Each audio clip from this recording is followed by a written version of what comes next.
Soprod et la RTI vous présentent en partenariat avec le 179, votre conseiller client de la CIE, 2 minutes pour comprendre.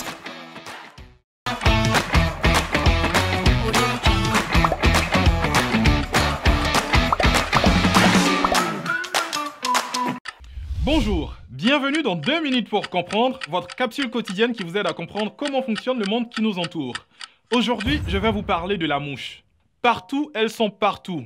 Des petites noires, des plus grosses vertes, les mouches envahissent notre quotidien que nous vivions en ville ou en brousse.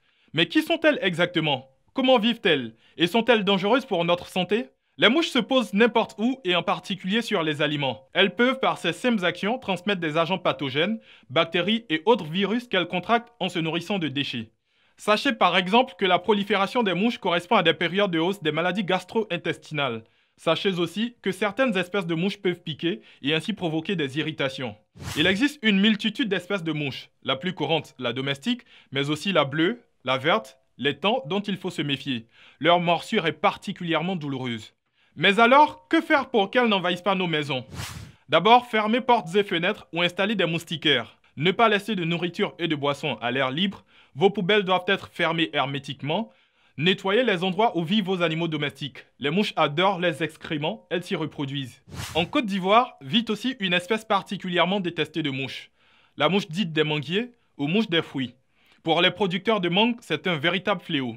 Lorsqu'une mouche pique les fruits, mangue, papaye, aubergine, anacarde, elle pond des œufs à l'intérieur.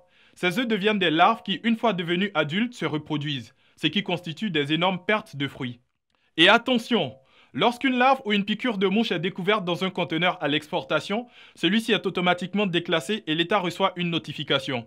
Il suffit de 5 notifications pour être interdit sur le marché européen.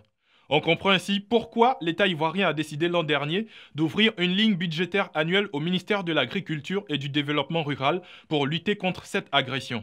Je vous donne rendez-vous demain à la même heure pour un nouveau numéro de 2 minutes pour comprendre. Soprod et la RTI, en partenariat avec le 179, votre conseiller clientèle de la CIE, vous ont présenté 2 minutes pour comprendre.